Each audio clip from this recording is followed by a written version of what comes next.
older even than the Neolithic pottery from which it was drunk, because, as Callum has said before, of the natural occurrence and fermentation of the honey. And while early chemical traces of honey and rice fermentation can be found in pottery from China, dating back to at least 7000 BC, in Europe it was introduced by the 3rd millennium BC Bronze Age bell beaker culture, themselves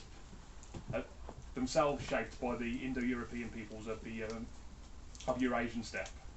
For the European peoples, mead was more than just an alcoholic drink, but a deeply spiritual substance which was said to bring long life, immortality, and divinely inspired wisdom. Many of us may feel wiser and even immortal after a strong drink of mead, but there's something quite deeper and much more meaningful here, and I'll go into the story as to why. Parallel to our Anglo-Saxon traditions, and possibly even once known to them, even though we don't have any texts which tell us directly, is the myth of the Mead of poetry, recorded in the Skaldskaparmál of the Norse Prose Edda. After the war between the two families of the gods, the Aesir and the Vanir, they made a truce by spitting in a vat. From this spit they made a man named Kvasir, who was so wise, wiser than all the gods, that there were no questions he could not answer, and he shared his wisdom with the world on his travels. One day, Kvasir visited the dwarves, Fjalar and Galar. They killed him and poured his blood into 2 vats and a kettle called Bodn, Sorn and Urir. They mixed his blood with honey, creating a mead, which made anyone who drank it skald etter Throidamadr, a poet or a wise man.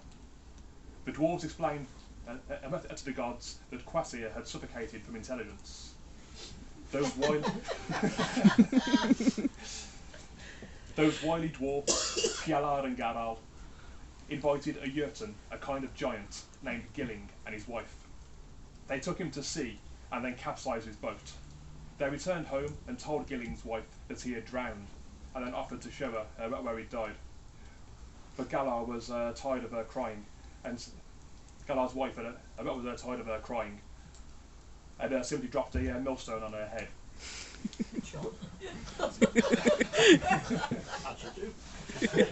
Tired of you. When Gilling's son, Suttungr, learned what happened, he visited the dwarfs and took them to a reef where they would drown at high tide. The dwarfs then begged for mercy and offered him the mead of poetry in return for their transgression of their father's death.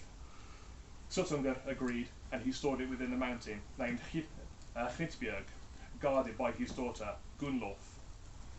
The god Odin, who is always keen to seek more and more wisdom, heard of this mead made from Kvasir's blood and sought to get it for himself so that he too could increase his own wisdom. He travelled to the home of Baugi, Suttungr's brother, where he met 9 slaves, scything hay, and offered his whetstone to those who wanted it, where they all cut each other's throats in the struggle to get his magical whetstone. He spent the night as a guest at Baugi's home, who complained the business was poor because he had no one to work for him. Odin, who said his name was Brúnwulf, said that he would do it in return for a draught of Suttungr's mead. Baugi said that he would try to convince his brother, and Brúnwulf, really Odin, worked throughout the summer. When winter came, he asked for his reward, but Suttungr refused him a single drop.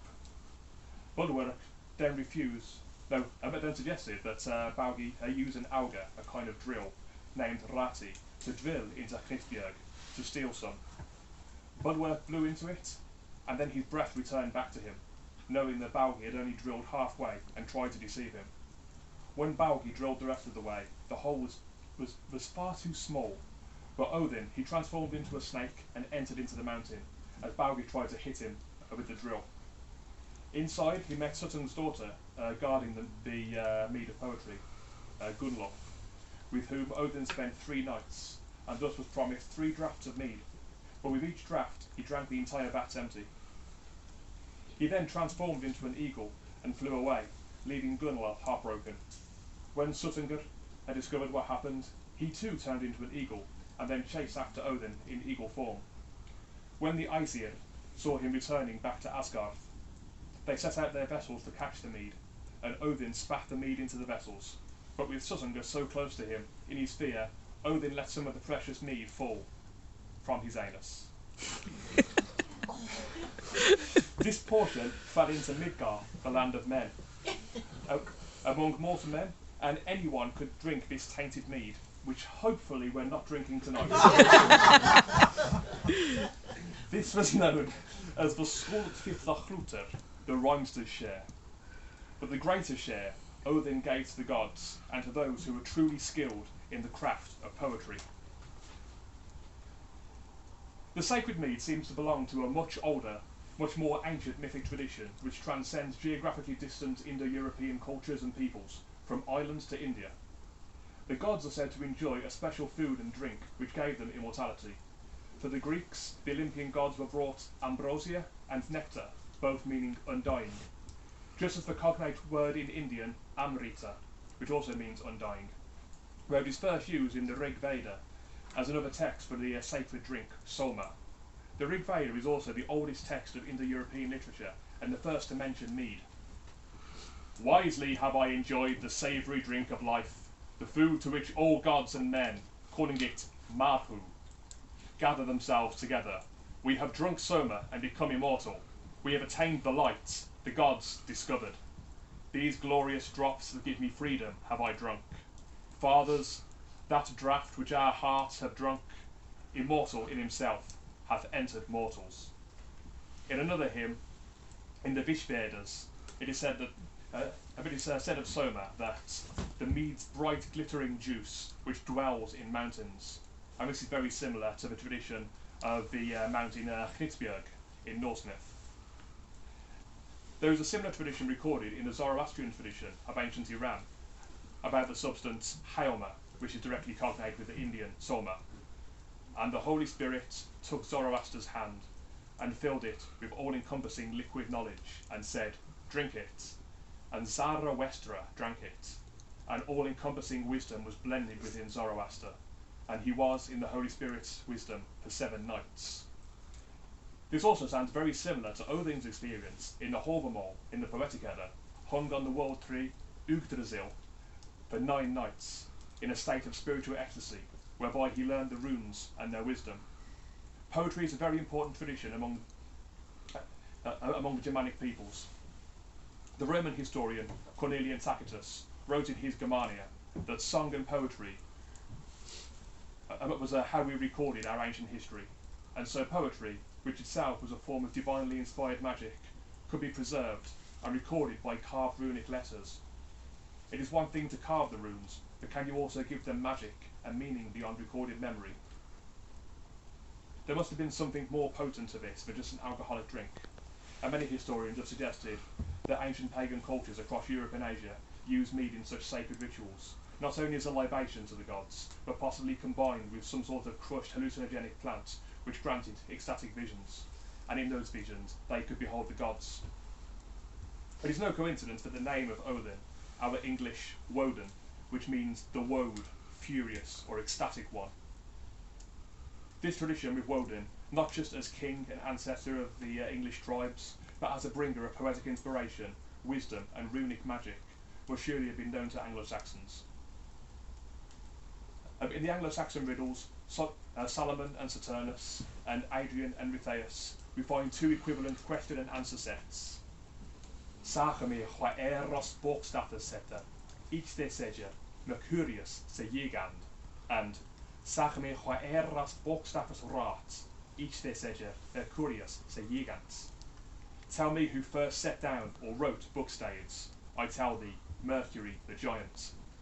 Mercury was seen by Roman authors as equivalent to Woden or Odin, and here it's used in order to conceal his name from his Christian audience.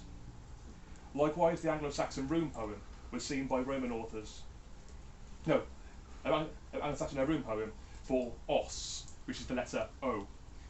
I use an ambiguous double meaning for Anglo-Saxon os, which means a god, one of the Aesir, and with Latin os, a mouth, both as a source of all speech, a pillar of wisdom, and comfort of the wise. Its equivalent in the Old Norse rune poem was a lot more obvious, however, describing Odin as the prince of Asgarth, the lord of Valhur. All of this suggests a similar tradition among Anglo-Saxons as well as among the Norse, albeit quite obscured, of Woden as the source of wisdom, poetic speech, and runes as a way of recording magic. The earliest poem in Anglo-Saxon was recorded by Bede in his ecclesiastical history of the English people. He writes of the cowherd, Cædmon, of Whitby, who was honoured with a divine gift of song and poetry by God. Within the Meadhall, it was tradition to pass around the harp and sing in turn, but Cædmon, he had no skills, and he left the beership of the hall out of shame. He left to sleep among the cattle, where he was visited in his dream by a holy voice which asked, "Cædmon, sing me something." He answered, "I cannot sing anything, I do not know how." The voice replied, "Yet you are able to sing. Sing me the song of original creation." And so Cædmon was able to sing this song in praise of God.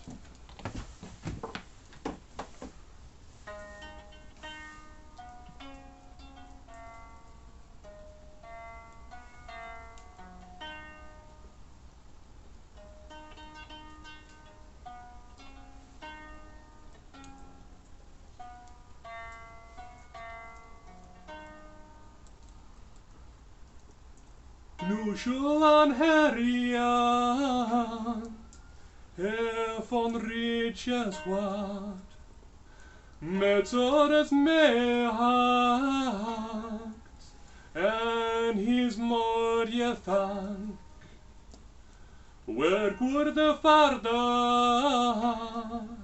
swar he wandra Jehovas Drichtan Våran ställde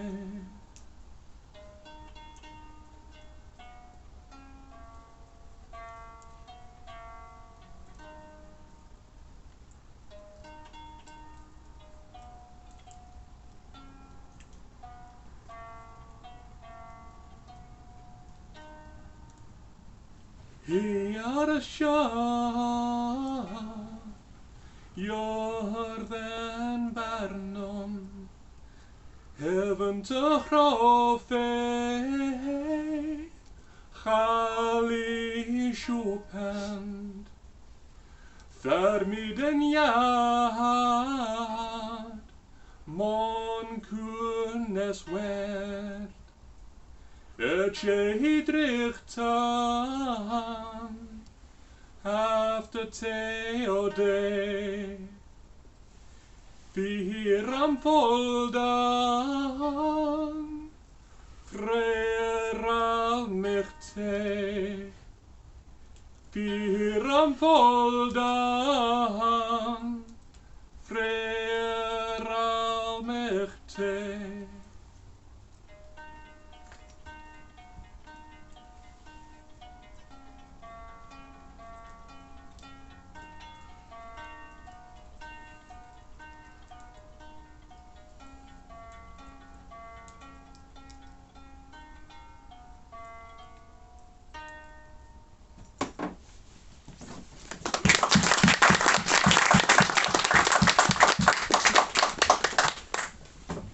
After this song, Cædmon composed many songs and poems and took thereafter to a religious life.